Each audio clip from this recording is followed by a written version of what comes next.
বাতাস খাওয়া শিখে আসলে আমাদের ক্ষতি হয়ে গেছে, আমি বুঝতে পারিছি দোষটা আমাদেরই। ঠিক আছে ভাই, ধন্যবাদ। তোর একটু সামনের দিক দিয়ে দেখি ভাই, কারেন্ট থাকে না কে? যেনে থাকার দরকার সেনে থাকে, এনে থাকার দরকার নেই তাই এনে নেই। কিরাম? তোর বাড়ি কারেন্ট দিয়ে লাভ কি? কারেন্ট তো দিতে হবে রাস্তাঘাটে। আমার বাড়ি কারেন্ট দিয়ে লাভ নেই, কারেন্ট রাস্তাঘাটে দিতে হবে। বুঝলাম না ভাই। এই দেখ, শহরের মধ্যে আগে যেনে 5টা লাইট ছিল, সেনে এখন 96টা লাইট। দুনিয়ার রঙে বাতির আলো এক এক শহরে।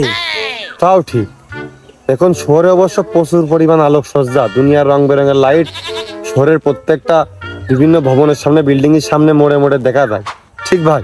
এই দেখ, একটা কাপড়ের দোকানে লাইট থাকে 1000, একটা টাইসের শোরুমে লাইট থাকে 2-1000, আর এই যে শোরুম, মোটরসাইকেলের শোরুম, ওখানে যে পরিমাণে লাইট থাকে, ওই লাইট 2-1 গ্রামেও তো লাইট থাকে না।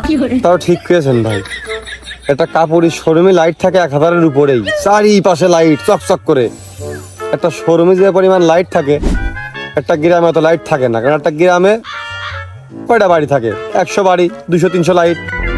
কিন্তু কাপড়ের শোরুমে বা একটা অন্য শোরুমে, যে কোনো শোরুমে আলো ঠাবে লাইট থাকে 400-500। আলো বিল্ডিং এর সাইনবোর্ড দেখলে হয়ে আসে বিভিন্ন লাইট, বিভিন্ন সোনালী বাতি, রঙিন বাতি। সত্যি কথা কইছেন ভাই আপনি। এই দেখ, এক একটা ব্রিজে লাইটের ঠাপে গাড়ি হেডলাইট বন্ধ করে যাওয়া লাগে। একটু আলো, হ্যাঁ, বিদ্যুৎটা কি ছাপিয়ে আসে, যে জায়গায় একটা লাইট দরকার সেনে 100, আর যেনে 5টা দরকার সেনে একটাও নেই। তাহলে ভাই সমস্যা কোনে? বন্টনের সমস্যা। ঠিক করেছেন ভাই। সুপ্রিয় দর্শক মন্ডলী, আজকে আমরা জানতে পারলাম ভাইয়ের মুখ থেকে, আমরা সবচেয়ে গুরুত্বপূর্ণ পয়েন্টটা বের করেছি যে আমরা দেখতে পারি আমাদের প্রত্যেকটা শহরের 10টা 20টা 50টা করে বড় বড় শোরুম আছে। কাপড়ের শোরুম, বাইকের শোরুম, প্রাইভেট কারের শোরুম, বা যে কোনো শোরুম আছে, অনেক আউটলেট আছে। এখানে প্রচুর পরিমাণে লাইট ব্যবহার করা হয়, সামনে দিয়ে, পিছনে দিয়ে, ডিসপ্লে দিয়ে প্রচুর পরিমাণে লাইট, এত পরিমাণ সাজসজ্জা করা হয় প্রত্যেকটা প্রশাসনিক ভবনের সামনে, পিছনে, চারিপাশে প্রচুর পরিমাণ লাইট। ব্রিজের উপর অতিরিক্ত লাইট, রাস্তার উপর অতিরিক্ত লাইট। এই অতিরিক্ত লাইট, এত পরিমাণ লাইট, এই জায়গায় লাইটের মানে একটা লাইট দেখি না আমরা বন্ধ থাকে। সব জায়গায় কিন্তু সোডিয়াম লাইট না, যে রঙিন বাতিগুলো চলে এগুলো কিন্তু সোডিয়াম লাইট না।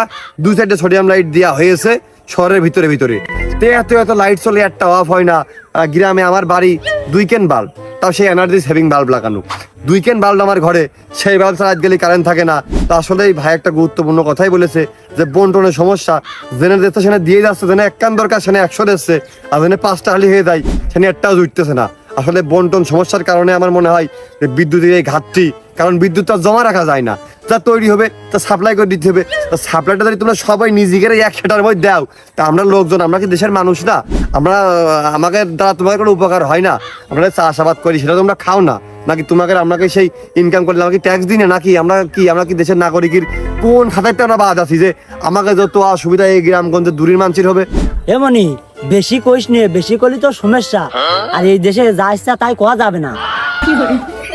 তাহলে আর করছি নে। সুপ্রিয় দর্শক মন্ডলী, ওই তাহলে যেটুকু কইছি ওটুকু মনে করেন যে কইনি, ওটুকু আমাদেরই ভুল। এখন মূলত খুব বিদ্যুৎ সমস্যার মধ্যে আছি, পাকে পাকে কারেন্ট চলে যাচ্ছে, আর খুব গরম পড়তেছে, খুব ডিস্টার্ব হয়, খুব ডিস্টার্ব। বিশ্বাস করেন, সারাদিন পরিশ্রম করে সন্ধ্যার সময় কারেন্ট চলে গেলি খুব রাগ হয়। 1 গ্লাস ফ্রিজের ঠান্ডা পানি খেতে পারি না, একটু ফ্যানের বাতাসে বসতে পারি না, কারেন্ট চলে যায়, কাজ কাম ঠিক মতো করতে পারি না, খুব ডিস্টার্ব, আলো বাতি বন্ধ থাকে। তো আপনার মতে এই বিদ্যুৎ সমস্যার, এই কারেন্ট না থাকার মূল কারণ কি? এটা অবশ্যই আজকের ভিডিওর কমেন্ট বক্সে জানাবেন, আমরা দেখতে চাই বিষয়টা। ধন্যবাদ সবাইকে।